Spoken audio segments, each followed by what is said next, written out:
नमस्कार। आज हम मिग्यूएल दे सर्वंतेस के बहुत ही मशहूर उपन्यास डॉन क्विजोट की दुनिया में झांक रहे हैं। जी हाँ, एक ऐसा उपन्यास जो सदियों से पढ़ा जा रहा है। बिल्कुल। हमारे पास इसके सारांश और विश्लेषण वाले कुछ स्रोत हैं। खासकर डॉन क्विजोट एक आदर्शवादी की यात्रा से लिए गए कुछ अंशों पर हम बात करेंगे। हमारा इरादा है कि इस कहानी की जो परतें हैं ना, जहाँ व्यंग्य है, रोमांच है और गहरी सोच भी, वो सब एक साथ कैसे मिलती हैं, उसे समझें। हाँ, और ये देखना दिलचस्प होगा कि सर्वंतेस कैसे यथार्थ और भ्रम के बीच की वो महीन सी रेखा को धुंधला करते हैं। सही। तो कहानी शुरू होती है अलोंजो क्विक्जानो नाम के एक, कह सकते हैं, अधेड़ उम्र के सज्जन से, जी। जो शूरवीरों की पुरानी कहानियां पढ़ते पढ़ते कुछ ज्यादा ही उनमें खो जाते हैं। मतलब असलियत से उनका नाता टूट सा जाता है। हाँ, वो उन कहानियों को सच मान लेते हैं। बिल्कुल। और फिर वो खुद को एक नया नाम देते हैं, डॉन क्विजोट दे ला मांचा। पुराना सा जंग लगा कवच पहनते हैं। मतलब साधारण सी लड़की को अपनी महान प्रेमिका मान लेते हैं, डल्सिनिया डेल टोबोसो। जी, जिसे शायद उन्होंने देखा भी नहीं ठीक से। सही कहा। और फिर एक सीधे साधे किसान सांचो पांजा उसे अपना वफादार साथी बनाते हैं, उसे गवर्नर बनाने का वादा करके। और सांचो का किरदार, अरे वाह, क्या कमाल का किरदार है। हाँ, वो पूरी तरह यथार्थवादी है। मतलब उसे खाने पीने आराम की पड़ी है, लेकिन फिर भी वो डॉन क्विजोट के साथ है। उसके उन अजीब सपनों में भी उसका साथ निभाता है। ये जोड़ी बड़ी गजब की है। एक हवा में उड़ने वाला आदर्शवादी, दूसरा एकदम जमीन से जुड़ा हुआ। सही। उनकी बातचीत अक्सर बहुत मजेदार होती है, पर सोचने पर भी मजबूर करती है ना। बिल्कुल।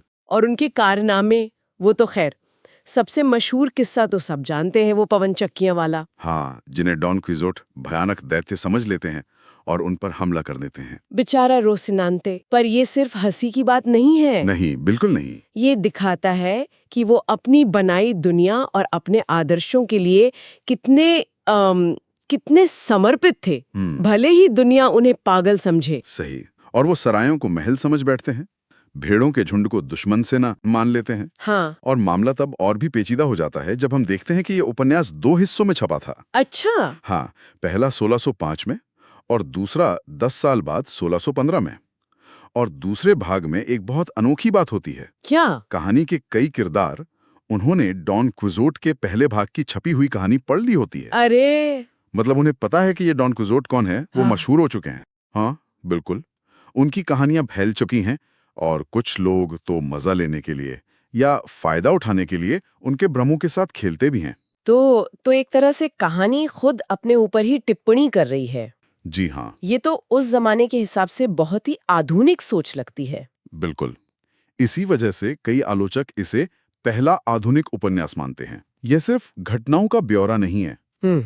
ये कहानी कहने के तरीके पर, यथार्थ की प्रकृति क्या है, साहित्य का हम पर क्या असर होता है, इन सब पर सवाल खड़े करता है। मतलब क्या किताबें हमें बेहतर बनाती हैं या असलियत से दूर ले जाती हैं? डॉन क्विजोट तो इसका जीता जागता उदाहरण लगते हैं। एकदम सही। और कहानी का अंत, वो भी बड़ा सोचने वाला है। हाँ, अंत काफी मार्मिक है। आखिरकार इतनी हार, इतनी चोटों के बाद डॉन क्विजोट का वो भ्रम टूटता है। वो घर लौटते हैं। और अपनी मौत से ठीक पहले वो वापस अलोंजो क्विक्जानो बन जाते हैं। अपनी उस शूरवीर वाली पहचान को नकार देते हैं। जैसे एक लंबा सपना टूटा हो। काफी दुखद सा लगता है। हाँ, अंत में एक उदासी है, यथार्थ का एक कठोर एहसास है। ये उपन्यास उसी तनाव को दिखाता है, आदर्शवाद और दुनिया की सच्चाई के बीच का तनाव। जो शायद हमेशा रहता है। हाँ, क्या अपने आदर्शों के लिए जीना ज्यादा जरूरी है या फिर दुनिया जैसी है उसे स्वीकार कर लेना? सर्वंतेस कोई सीधा जवाब नहीं देते। हाँ, वो हास्य और दुख को मिलाकर हमें सोचने पर मजबूर करते हैं। बिल्कुल। और शायद यही इस उपन्यास की महानता है। तो कुल मिलाकर डॉन क्विजोट सिर्फ पवन चक्कियों से लड़ने वाले एक मजाकिया किरदार नहीं है। वो उससे कहीं ज्यादा गहरे हैं। हाँ, ये आदर्शों, भ्रम, यथार्थ और इंसान होने के मतलब पर एक ऐसी कहानी है जो समय के साथ धुंधली नहीं पड़ती। सही। और अगर हम इसे आज के संदर्भ से जोड़कर देखें, तो ये सवाल उठता है, क्या उस व्यक्ति का जीवन भी सार्थक माना जा सकता है जो अपने ऊंचे आदर्शों के लिए जिए?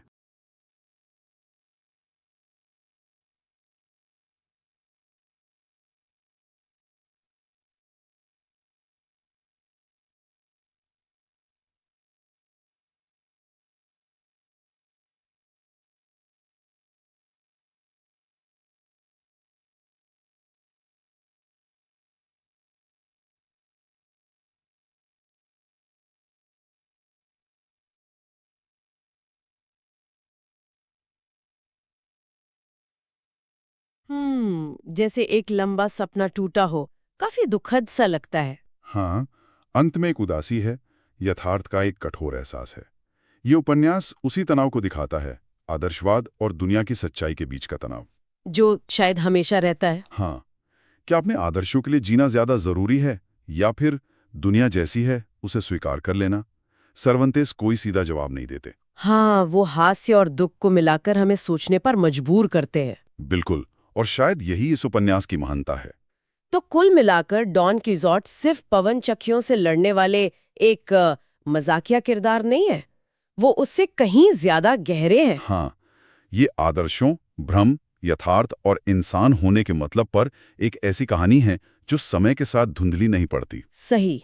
और अगर हम इसे आज के संदर्भ से जोड़कर देखें तो ये सवाल उठता है, क्या उस व्यक्ति का जीवन भी सार्थक माना जा सकता है जो अपने ऊंचे आदर्शों के लिए जिए, भले ही दुनिया की नज़र में वो पूरी तरह अव्यावहारिक हो या पागल ही क्यों ना लगे? क्या कल्पना की दुनिया में जीने का भी अपना कोई महत्व है? वाकई ये सोचने वाली बात है। इसी सवाल पर सोचते हुए आज की ये चर्चा यहीं समाप्त करते हैं।